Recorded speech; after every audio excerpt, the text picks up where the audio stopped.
नमस्कार, आईमा मीडिया में आपका स्वागत है। उपराष्ट्रपति पद का विपक्षी उम्मीदवार अभी नहीं तय होगा। सत्ता पक्ष की ओर से उम्मीदवार का नाम तय होने के बाद ही विपक्ष अपना उम्मीदवार तय करेगा। जानकार सूत्रों का कहना है कि विपक्षी गठबंधन इंडिया की पार्टियों के बीच इस पर सहमति बन गई है। अभी सभी पार्टियां मतदाता सूची के विशेष गहन पुनरीक्षण यानी SIR के मुद्दे से ध्यान नहीं भटकाना देना चाहती है।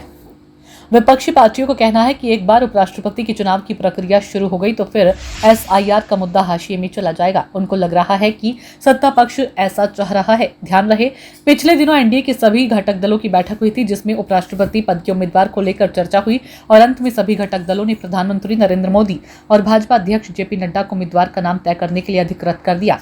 हालांकि इधर भी उम्मीदवार का नाम स्वतंत्रता दिवस के बाद ही तय होगा। बहरहाल, पिछले दिनों विपक्षी पार्टियों की एक बैठक राहुल गांधी के नए सरकारी आवास पर हुई।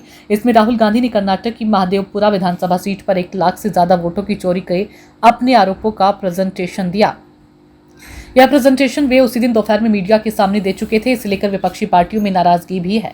इसके अलावा इसका भी विवाद हुआ कि उद्धव ठाकरे और उनके बेटे आदित्य ठाकरे को सबसे पीछे की कतार में बैठाया गया। कहा जा रहा है कि प्रियंका गांधी वाड्रा और उनके बेटे रेहान वाड्रा ने बैठक की सारी तैयारी की थी। बहरहाल, इस बैठक में मुख्य रूप से राहुल के आरोपों और SIR के मसले पर हुई चर्चा, लेकिन इसके अलावा संसद सत्र के बचे हुए हिस्से की रणनीति और उपराष्ट्रपति चुनाव को लेकर भी बातचीत हुई।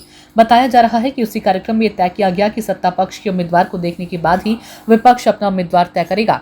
जानकार सूत्रों का कहना है कि बैठक में कुछ सहयोगी दल संभावित उम्मीदवारों के नाम पर चर्चा करने की बात कर रहे थे, लेकिन नाम की बजाय उम्मीदवार की क्वालिटी पर बातचीत हुई। विपक्षी पार्टियों ने तय किया कि उनका उम्मीदवार ऐसा होगा जिसकी वैचारिक प्रतिबद्धता असंदिग्ध हो और संविधान व लोकतंत्र बचाने की लड़ाई में जिसकी भागीदारी रही हो। एक खास पृष्ठभूमि वाला उम्मीदवार चुनने पर सहमति बने। इसके अलावा यह भी कहा जा रहा है कि विपक्षी पार्टियां राजनीतिक पृष्ठभूमि वाला उम्मीदवार ही चुनने पर जोर नहीं देंगी।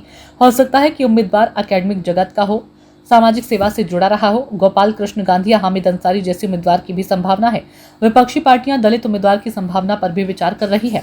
इसका एक कारण तो यह है कि पिछले कुछ दिनों से भारतीय राजनीति में दलित उभार सबसे बड़ी परिघटना के तौर पर दिख रहा है। मायावती और उनकी पार्टी के कमजोर होने के बाद से कांग्रेस, सपा, राजद जैसी तमाम पार्टियां दलित वोट पर ध्यान केंद्रित कर रही है। इसके अलावा एक कारण यह भी है कि पिछले 3 दशक में उपराष्ट्रपति के चुनाव में किसी भी विपक्षी गठबंधन को सबसे ज्यादा वोट तब मिला था जब 2002 में भाजपा के भैरव सिंह शेखावत के मुकाबले कांग्रेस ने दलित नेता सुशील शिंदे को उम्मीदवार बनाया था। उनको 40% के करीब वोट मिले थे।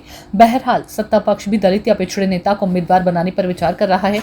दोनों तरफ से क्षेत्रीय संतुलन साधने पर भी खास ध्यान दिया जाएगा।